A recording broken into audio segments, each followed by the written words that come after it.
Welcome on this beautiful day in Oregon.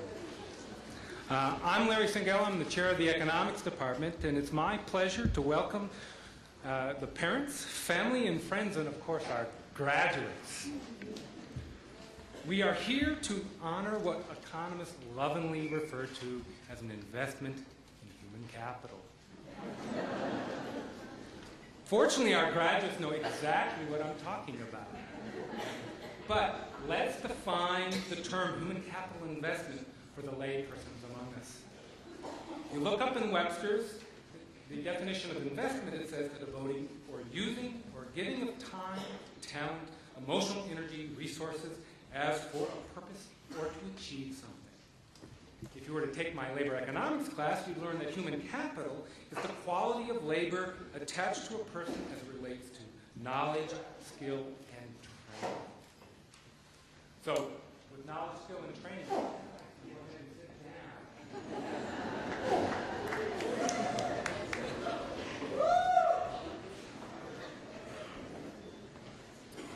Now, while it's true that universities in their modern form have actually been around since the 12th century, we've been wearing these things for a long time. The notion of investments in human capital has only been here since the 1950s when Nobel Prize-winning economist Gary Becker coined the term and described the concept.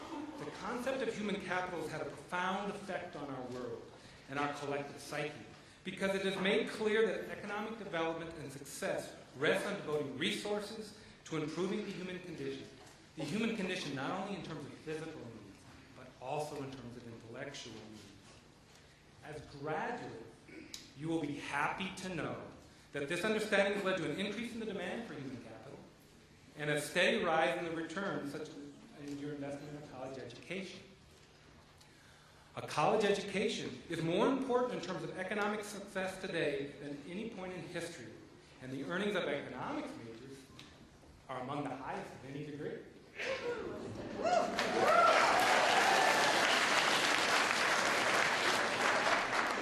However, this is a graduation speech, and so we can't just talk about money. And it is indeed true that the value of an education far exceeds its monetary return. Paul said in his letter to the Romans that trials lead to perseverance, perseverance to character, and character to hope. A college education, at its heart, is an institutionalized trial. And so, we recognize our students' perseverance, we celebrate their character, and we share in their hope for the future. But why should liberal arts education lead to hope? Let me tell you now an apocryphal story of one of my own college experiences. When I was 19, I had a rare opportunity to go on a program called Semester at Sea, which is a college campus on a ship that sails around the world. Not a bad gig. Too late for you guys. Maybe not. In any case, everyone that's on the ship was required to take a core class. It was sort of a community building exercise that was taught by all of the faculty. And the job of the core class was to prepare students for the ports that they were going to visit, and then to decompose their experiences after their visit. Now, what I want to do is to talk about a specific experience that was really profound and actually led me to going on and getting the PhD. And that was a trip, or a class, between Sri Lanka and India. Now, because of the short sailing time, all of the faculty were required to give their little deconstruction talk in one lecture. And so I saw a whole gambit of the instructors on the ship. The first person that got up and spoke was a geographer. And he told the following story. He said, well, when we sailed into Colombo, what I noticed about the environment was that it was green, tropical, and lush. I took an excursion to a place called Sigiriya, and we drove north. And as I drove north, it got increasingly drier. And when by the time we got to Sigiriya, it was in fact a desert climate. He went on to explain that why did this happen? Well, he learned from this that the prevailing winds must come from the south, and so does the weather. That the mountain range that stood between Colombo and Sri Lanka led to these clouds going up into the air, dropping their moisture, and as a consequence, you had a rain shadow. Same thing as we have in eastern Oregon. This was fascinating to me because I'd taken that very drive, and truthfully, I now understood why it was for the first time. The second person to speak was an urban economist. And what he said is, what I noticed most about Sri Lanka was the city of Colombo. None of the buildings were taller than 2 stories, and all of those 2-story buildings were located along major transportation routes. He then went along to describe what that meant about the wage distribution, the value of land, and even the fact that you could count on the fact that most Sri Lankans didn't own their own personal automobiles. Now, in fact, I had noticed that very few people drove their own cars, and in fact that most took public transportation. But this was really the first time that I began to understand that that was true and why. The third person to speak was a psychologist. And what he said is, what I noticed most about Sri Lanka was that they had a small personal space. They wanted to touch you as they spoke to you. Now, I didn't actually know anything about personal space, but I did realize that in my conversation with the Sri Lankan people, they always ended up 20 yards back from where they began, and that's because I had a pretty big personal space. This went on for all of the instructors, and each time they told me something about my experience that I did not understand until they had taught me about it. In fact, even the psychologist's 4-year-old daughter came up and explained that if you were to look at the saris in Sri Lanka, they were tied differently than in the previous port. You see, she was 4 years old, and where was her vision? Right at belt level. What is the moral of the story? You are what you know. The size of your universe is defined by your knowledge of it. Thus, there's always hope in a place where the next generation takes upon themselves to grow intellectually. Now, economics teaches that the support necessary to make human capital investments is generally paid down through the generations, because the young do not have the resources to pay for it themselves. Thus, graduates, you owe your supporters a debt ultimately that cannot be fully repaid. Parents, family, relatives, please stand. Please stand. We would like to thank you and recognize the investment that you've made both in us as students and faculty.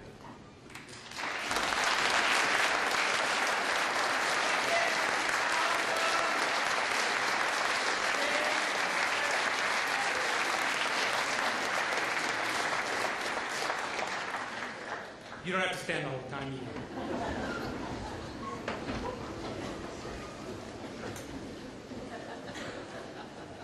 Now, we've talked about the importance of education in general, but what is the importance of economic education? It's important to know because you want to know what these guys have been doing for the last few years. So the person on the street generally does not know what the study of economics means. They tend to equate economics with the economy. In fact, economics is not a subject matter. It is a set of principles to explain behavior, the choices that people make. Economists know that choices are necessary because scarcity is inevitable. There is a limited time, money, and resources. I have in my hand an economics t-shirt, and it says on the back that learning that nothing in life is free. Priceless. Let's test this principle. I have a t-shirt that I'm prepared to give away at no cost. But is it free? Let's contemplate its price. You had to spend at least 4 years of your time, some of you more. You likely had to spend in the area of $80,000 in tuition and room and board, and that's if you're an in-state student. You probably experienced a loss of around $100,000 in foregone earnings. You have to listen to me now for a few more minutes. Probably the most expensive t-shirt you'll ever own. Enjoy.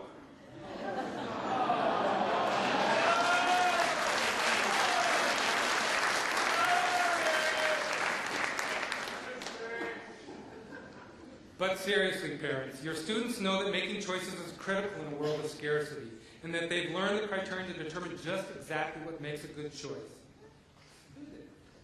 Please stand up so that we can recognize and honor both your investment that you've made in yourselves and recognize the potential to make good choices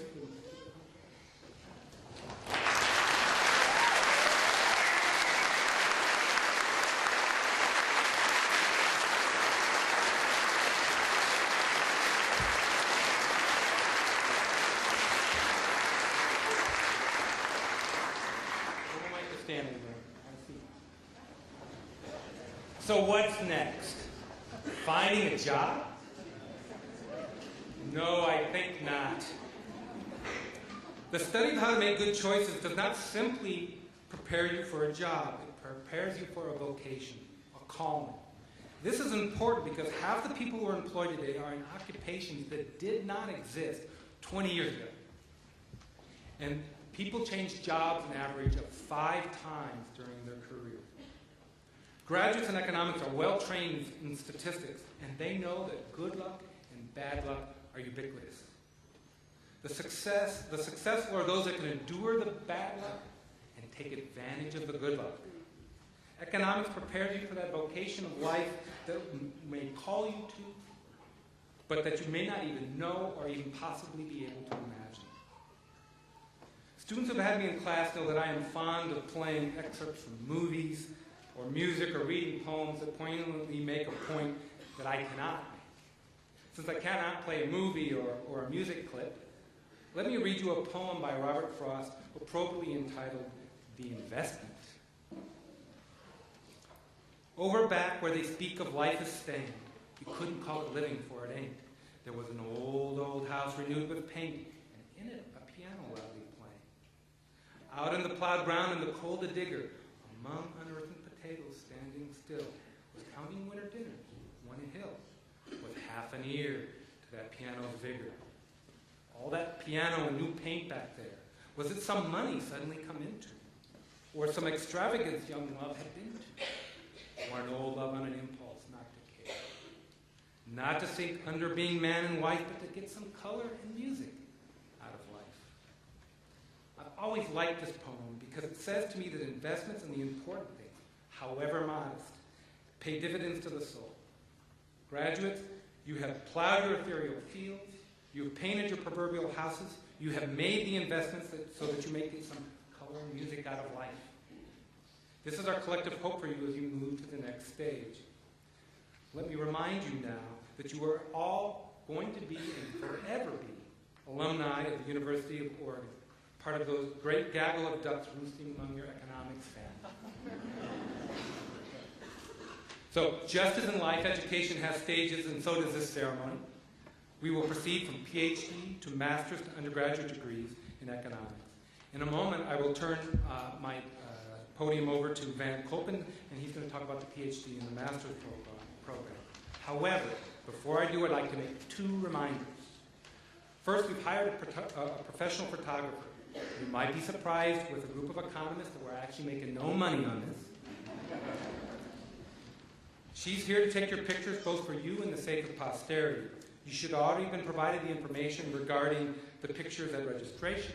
However, if you have not any further questions, we'll have an information booth outside after at the reception, and you can ask any questions that you have. Now note, your tassel should be on the right side of your mortarboard.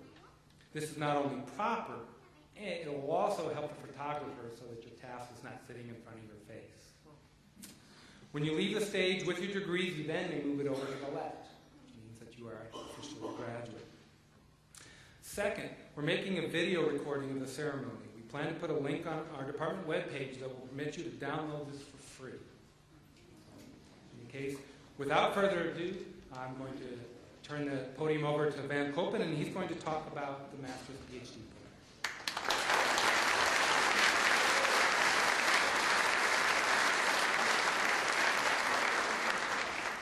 Just one additional note on the video, in case you do not know how to get to our webpage. On the program, on the back flap, there's our actual website. Anyway, training for an economics and PhD entails 3 fundamental components. The first of these is coursework. Our students begin their careers by absorbing intense year-long sequences in microeconomic theory, macroeconomic theory, and econometrics. After passing a gauntlet of examinations on this material, students continue into their 3rd and 2nd years, taking courses which both broaden and deepen their expertise in economic analysis. We have a tradition of recognizing the year's best PhD research paper during our graduation ceremonies. Recipients of this honor also receive a modest financial award and a hearty pat on the back. This year's winner is Anya Maria Axon. Anya, can you come up here, please?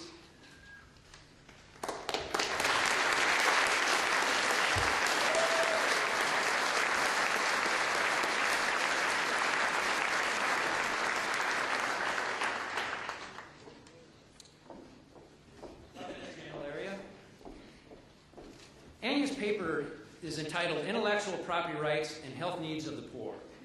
It's a very creative piece of policy-motivated research. It examines the extent to which a country's decision to enforce or not enforce intellectual property rights, such as patents, may be instrumental in supporting its long-run healthcare needs. This paper was written under the supervision of Shankar Chakrabarty and Chris Ellis. And we have an award here. They're not in order, so I guess I need to sift through all of them. Oh, they're alphabetical. Well, that. Okay, here we go.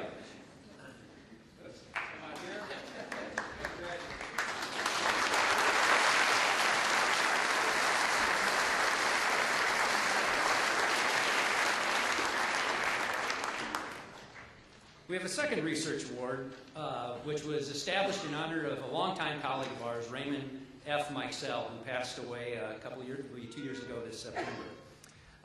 And the award is entitled the Meixell Research Paper Award. And this award goes to Erica Johnson. Erica, could you come up here, please?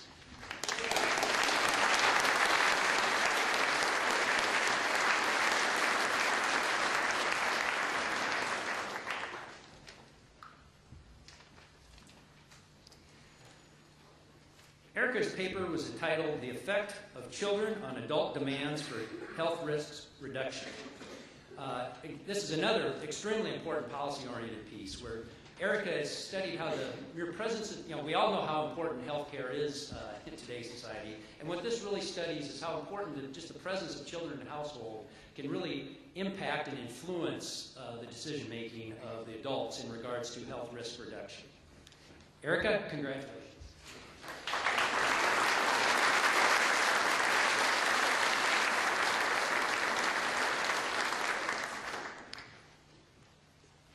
A third component of the training received by economics PhDs is teaching. Our students have a wide range of career objectives. Some seek employment in federal, state, or local government positions. Others prefer the private sector. Still others dream of academic careers. Each of these career paths requires not only the ability to do economic analysis, but also the ability to clearly articulate the implications of this analysis to others. In other words, they need to be effective teachers. Teaching skills are carefully groomed in the first 2 years of our program, and assignments to provide grading assistance or other support for introductory undergraduate classes.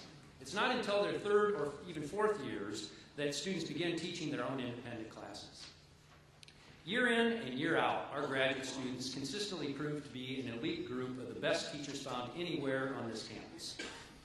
We have a long-standing tradition of honoring the very best of the best. The exceptional performances of this year's graduate teaching fellows have motivated us to give out 3 outstanding GTF teaching awards. This year's winners of the Department of Economics Teaching Awards are Kelly Haraguchi, Ryan Herzog, and Nino Sichinava.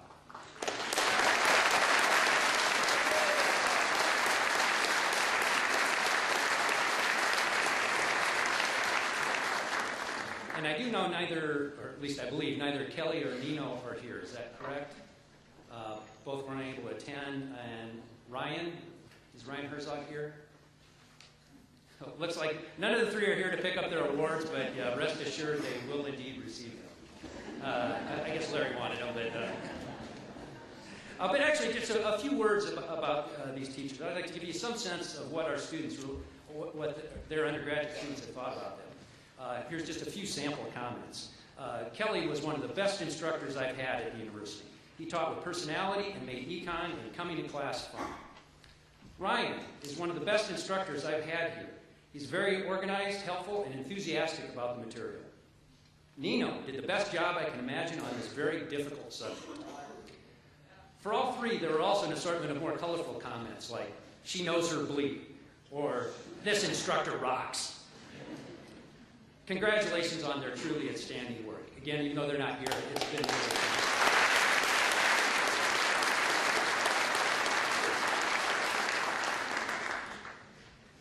The final step of a doctoral training is, of course, the dissertation and the granting of the PhD itself. This year, we had a small but high-quality group of individuals who positioned themselves to receive our very highest award. Fortunately, again, due to personal circumstances, none of them were able to attend today, but again, I'd like to just briefly recognize the two that completed their degrees this year.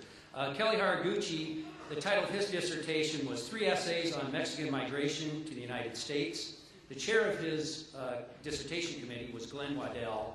His major fields were labor and applied econometrics, and in the coming year, he will be teaching at Willamette University.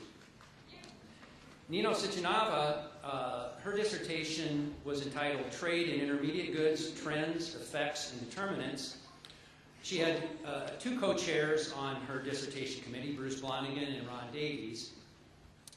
Her field specialties were international trade and industrial organization, and Nino's, she accepted a job in the Bay Area and her employment in the private sector, and she will be an associate consultant for the Analysis Group Incorporated.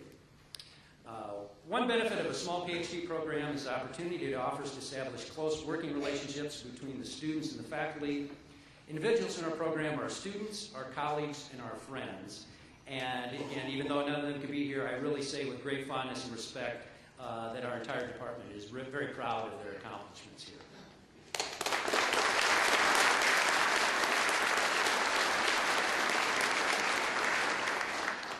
Now I'll turn to the master's program. Master's students come in 3 flavors. Those who seek graduate training to directly enhance their career options as professional economists, and those who seek to build a foundation for subsequent degrees such as PhD or law degrees, and finally those that actually fancy pursuing both of those goals. Our master's program is designed to help students meet all 3 of these objectives.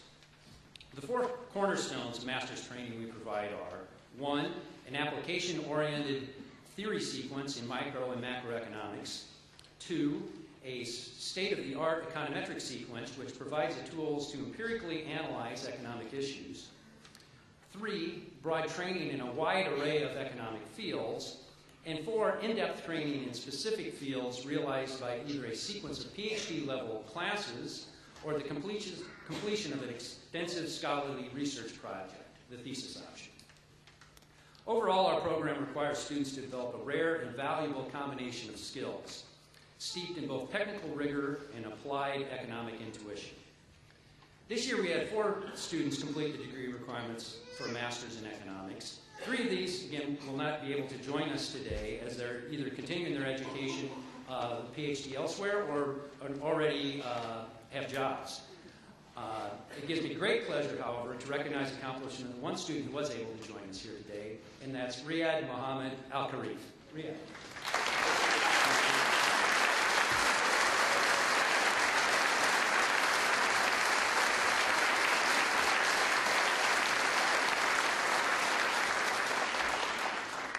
After receiving his undergraduate degree from King Saud University, Riyad joined the Saudi Monetary Agency and started our master's program in 2006. He specialized in the field of money and banking, and his plans include working towards a PhD in economics and moving up the leadership ladder at the Saudi Arabia Monetary Agency. Congratulations, Riyad.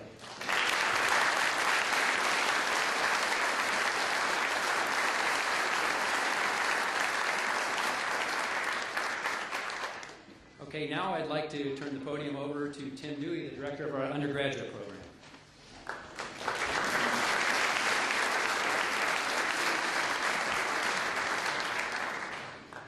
Good morning. I'd like to start with a few words about the undergraduate program in the Department of Economics. I take any opportunity to brag about our program and our students. Our students really come from all walks of life and all parts of the world. Bringing them together is a demanding objective, the pursuit of a major in economics. To successfully navigate the department requirements, students pursue coursework in really a broad range of material.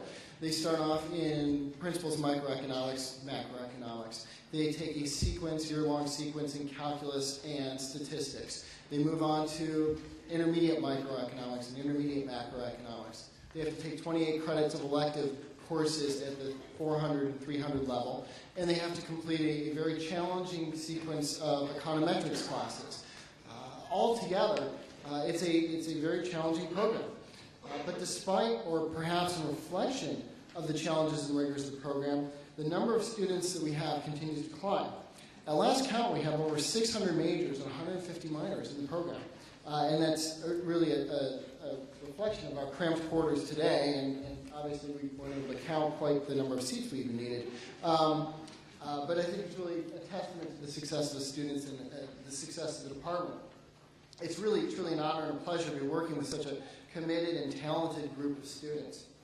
With that in mind, I'd like to start with recognizing some university-level awards. I'll begin with Latin Honors. University of Oregon seniors graduating this spring with the top 10 distinction, in the top 10% of the class earned the distinction cum laude, in the top 5% of the class earned the distinction magna cum laude, and the top 2% of the class earned the distinction summa cum laude. I'm going to call the names of the first group of students, the students that have earned cum laude, and I'd like you to please stand while remain standing, and when we're done we can applaud your efforts. First, graduating cum laude are Joseph Bailey,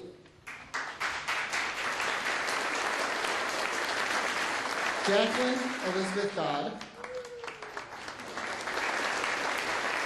Daniel Feldman, Zachary Allen Luddington,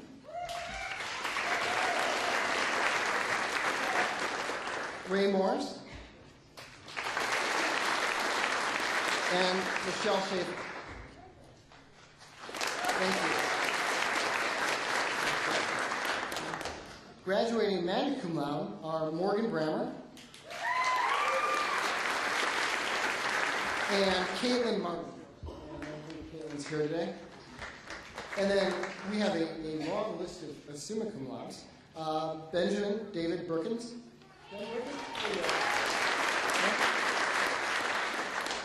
Susan Erickson. Carrick Ronan Morgan Flynn. David Laws. Aiden Christian. And Lisa Poplowski.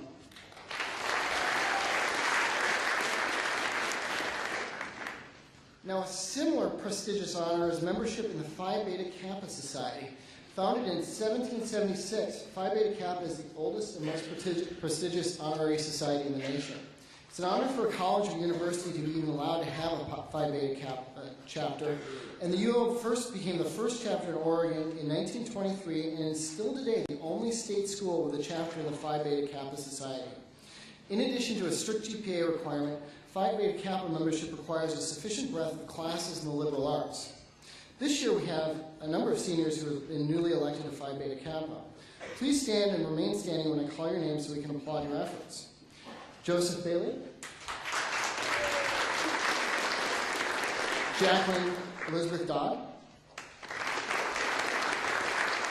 Kayla Susan Erickson. Carrick Ronan Morgan Flynn. Tracy Marie Lawrence. Zachary Luddington. Raymond Morris. And Lisa Poplowski.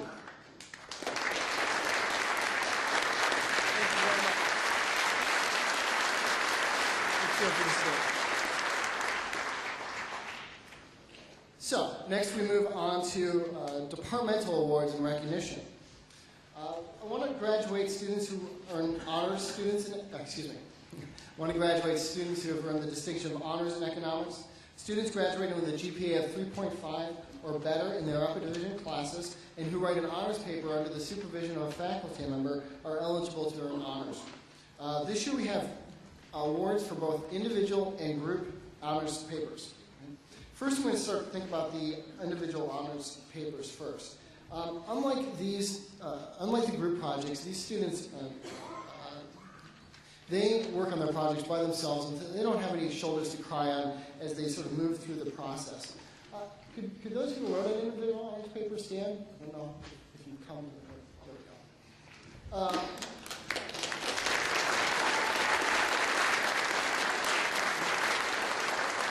As always, it's a very stiff competition to decide who is going to win the award. And this year, the paper goes to Andre Commandin for his paper, The Determinants of Chinese Outward Foreign Direct Investment in Africa. Is Andre here? No. Well, we did have an award for Andre, but it will go in. We'll send it to him. We promise. Promise. Thank you very much.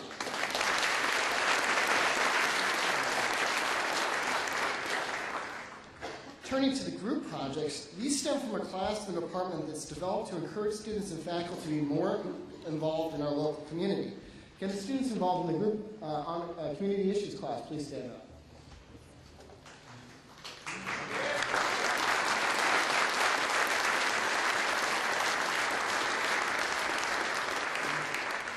After meeting with various community leaders, group projects are developed that analyze an economic issue for a local nonprofit or government agency. Most of these students completed the project this year, but some did their projects in the junior year.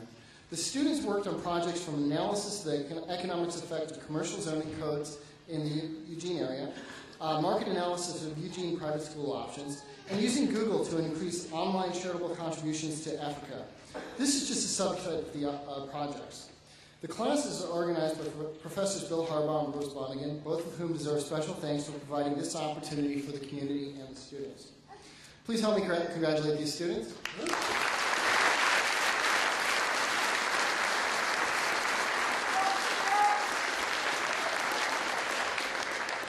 We have two papers that earned awards this year. The first was Budgeting for the Oregon Opportunity Grant Allocation by Alex Baldwin and Travis Walker. If you could come to the podium, please. Alex? Oh, there's Travis.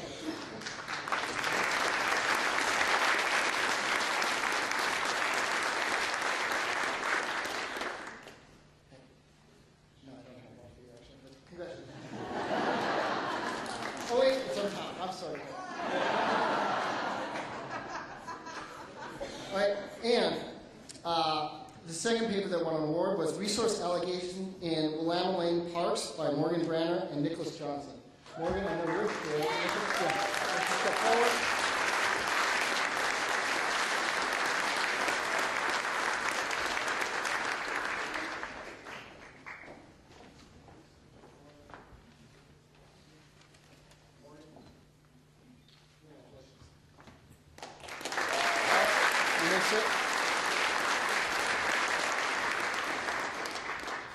Finally, Professional Distinctions is a university-wide program where students explore a possible professional career while in school through a number of experiences, including additional relevant classwork and significant internship experience. This year we have two economics students who completed Professional Distinctions. They are Dawn Janelle Coleman, who completed a Professional Distinction in Planning, Public Policy, and Management, and Sheena Pietzold, who completed a Professional Distinction in Geographic Information Systems and Technology. And will these students please stand up?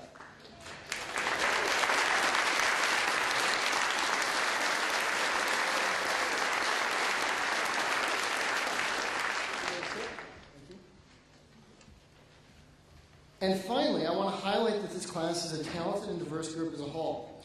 Walking across the stage in the next few minutes are graduates who are already landing jobs such as Smith Barney, Boeing, Eco Northwest, and the Board of Governors of the Federal Reserve, and a variety of other financial and corporate leaders. And we also have students going directly on to graduate school. We have students going on to the London School of Economics, UC Berkeley Law School, Yale Law School, Caltech, Johns Hopkins, University of San Francisco, and I'm sure there's more that I failed to mention. So it's a wonderfully vibrant group that's made our jobs as faculty much more rewarding and fun. And before we move on to handing out diplomas, please help me applaud the class of 2008.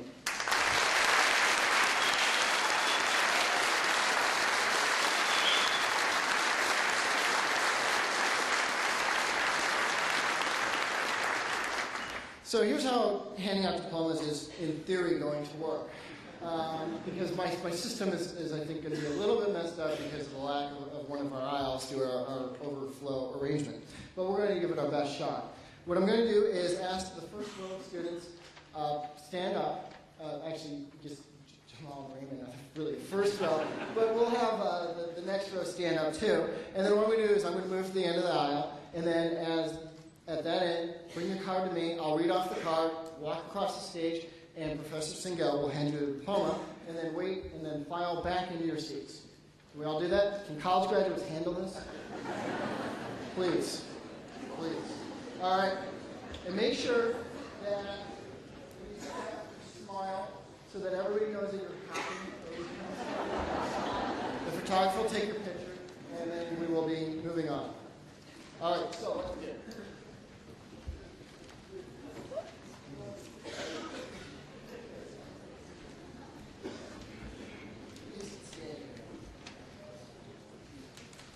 All right, first row.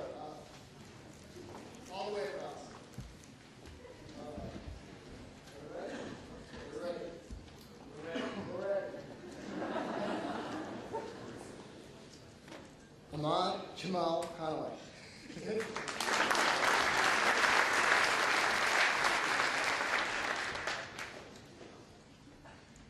Raymond Morris.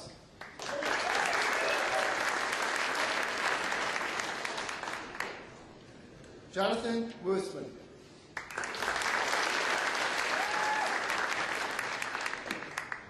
Justin Luttrell.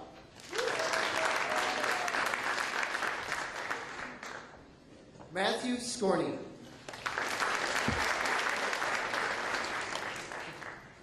Diana Liss.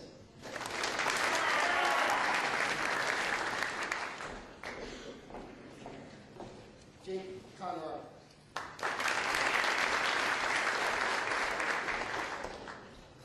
Zachary Hopper.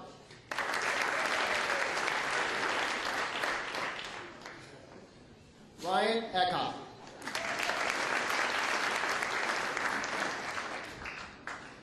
Adam Zager.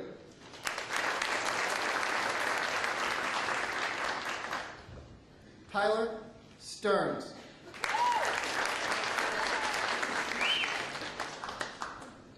Pablo Morales.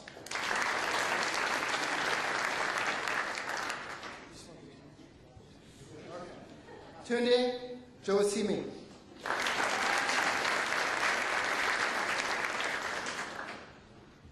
Jeffrey Amundsen.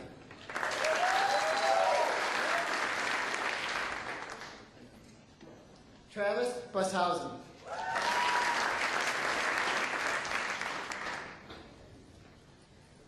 Martin Lunan.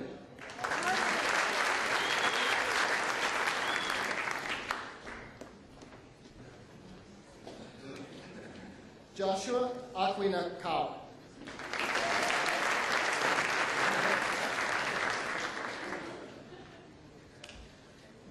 John Hawkins Bacon.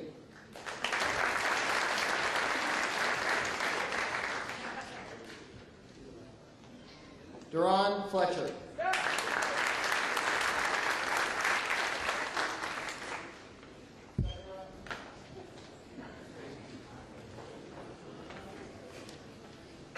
Shane Sorensen.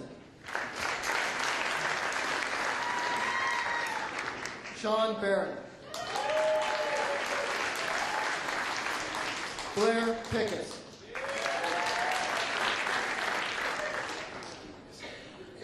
Michael Pack.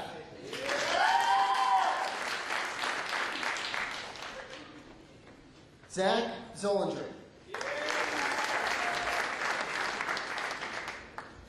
Norris Perkins.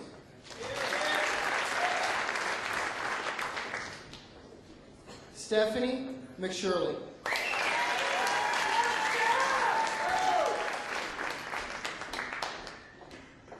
Dawn Janelle Coleman.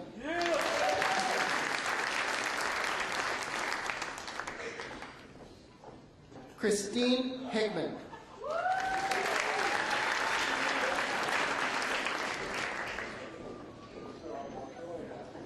Kyle Johnson.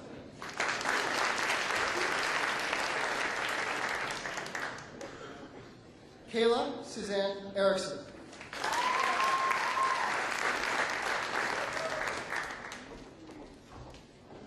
Danielle Fiegels.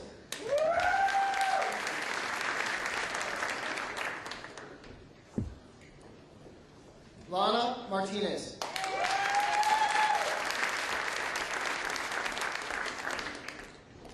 Chris Parks.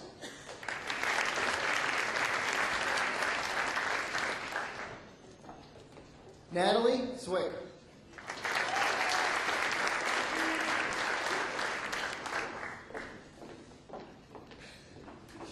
Shauna Tolan.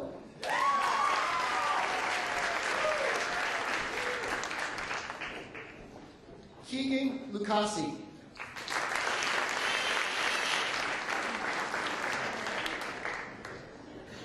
Ashley Thielander.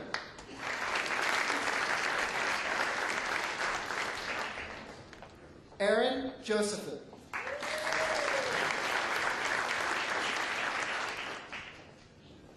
Stephen Verdugo.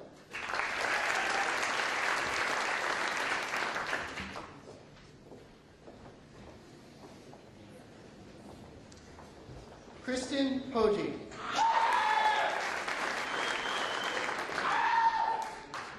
Jeff Hankerson.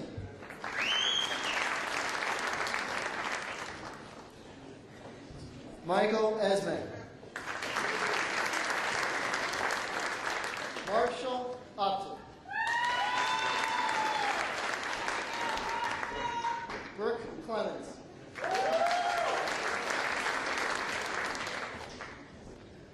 Kent Coachella.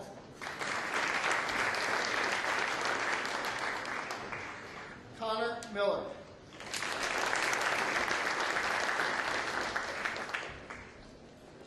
Scott Lubling.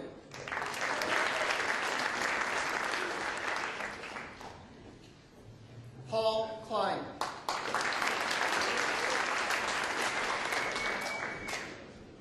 Christian Okerman.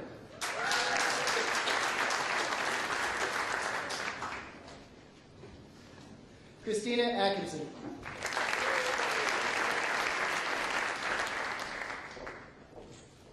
Jacqueline Dodd.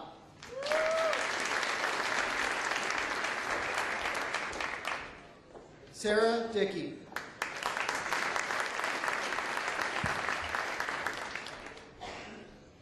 Erica Bundy.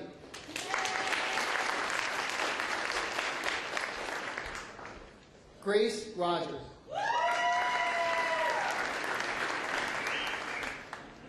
Lauren Snow.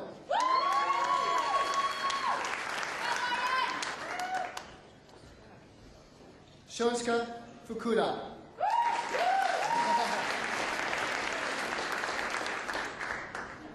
Ian Thackerberry. Scott Stevenson.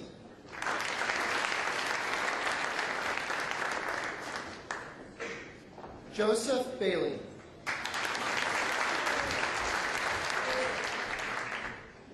Alicia Thibodeau.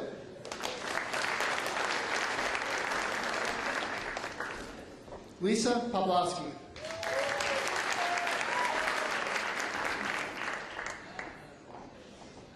Sean D.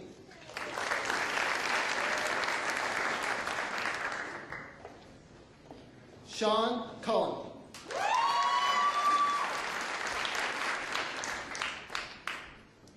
Nathan Gibson.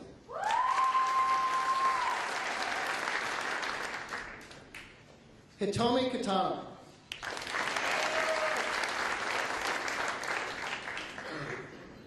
Shirley Sag.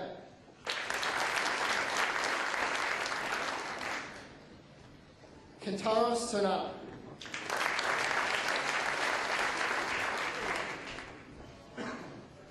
Atsunori Ito.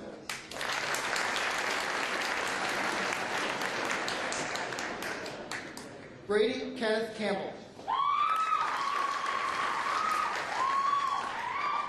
Andrew Delaney. Andrew Delaney.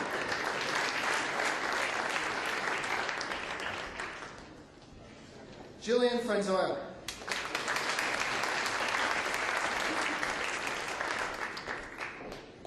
Ryan Swift.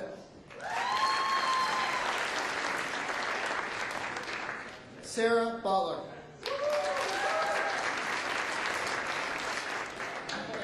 Tiffany Price.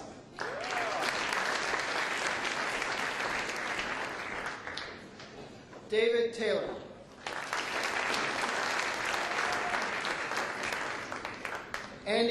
Austin.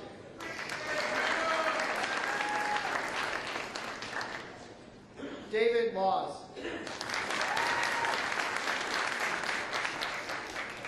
Charles Strauss.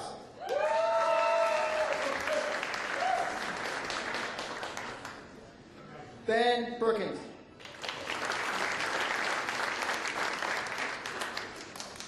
Morgan Brammer.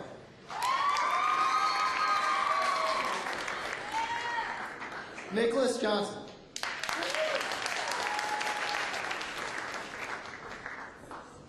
Brittany Graff.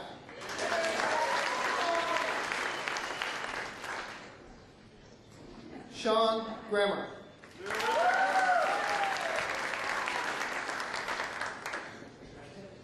Kara Eisenbach.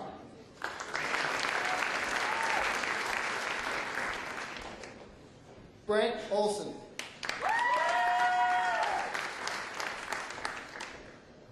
John Stanlin. Nicholas Facino.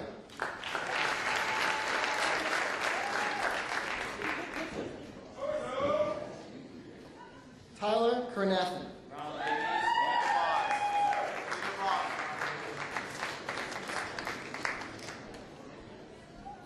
Andrew Vincent.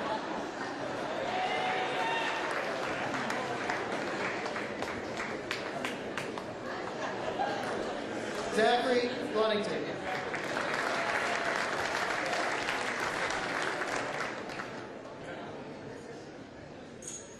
Harmia Crisante Tanjung.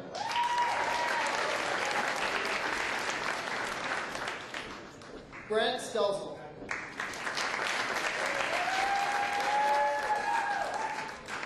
William Slade Counter.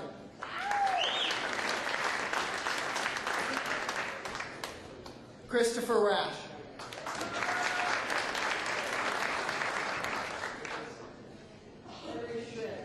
Henry Shin.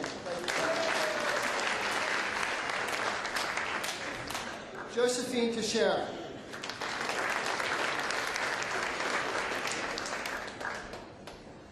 Jeffrey Clark.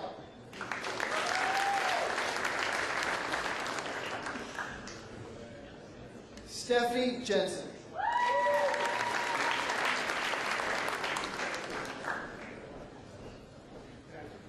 Ann Tien Do.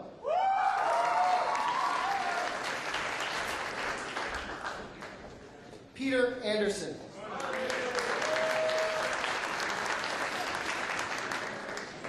Ken Kabur.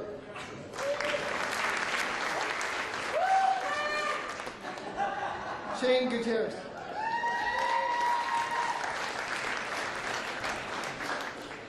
Brian Novak.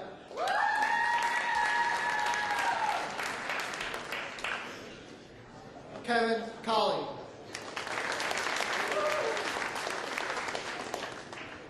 James Cahill.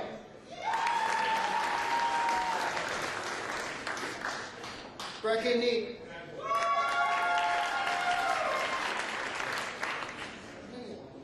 Sheena Petol.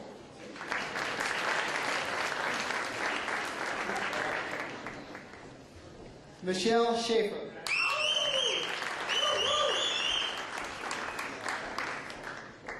Serenity Crump. Serenity Crump.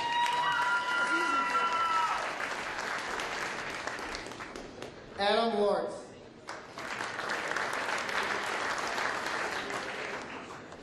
Katie Schonecker.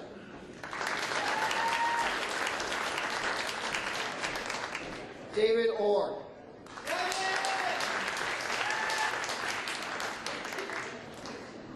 Matthew Sturdivant.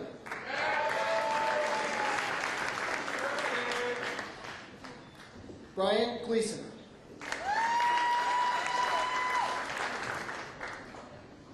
Laura Brown.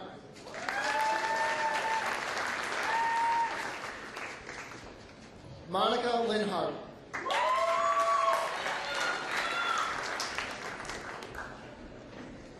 Hyung-Koo Bae.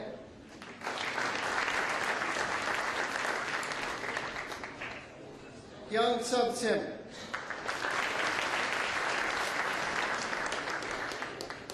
Paul Messman.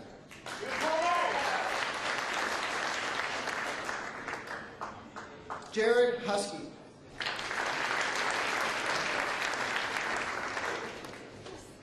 Casey Heights.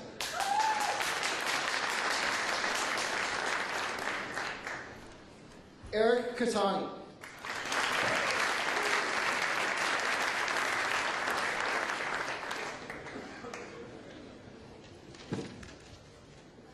And once again, we give you the class of 2008.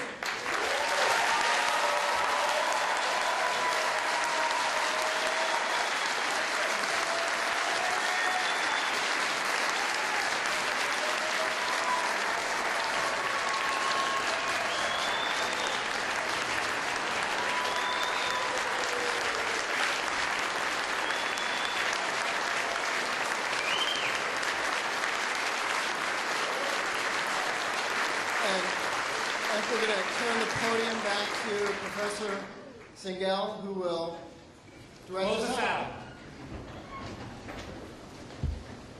So I want to say, take this opportunity to say thank you very much for coming and sharing this with us. This is as meaningful to us as it is to you. This is really our product. This is what we produce, and we're very proud of it. So.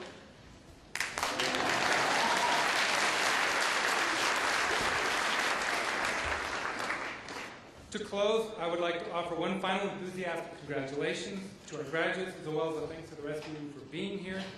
Please don't forget, one of the best parts is free food, and it is free, at least to you. There's a reception outside, and outside of Bell Hall, and we can share a little beverage and food together. It's now time for our final procession. This time, you get to walk off the stage as graduates of the University of Oregon. Congratulations.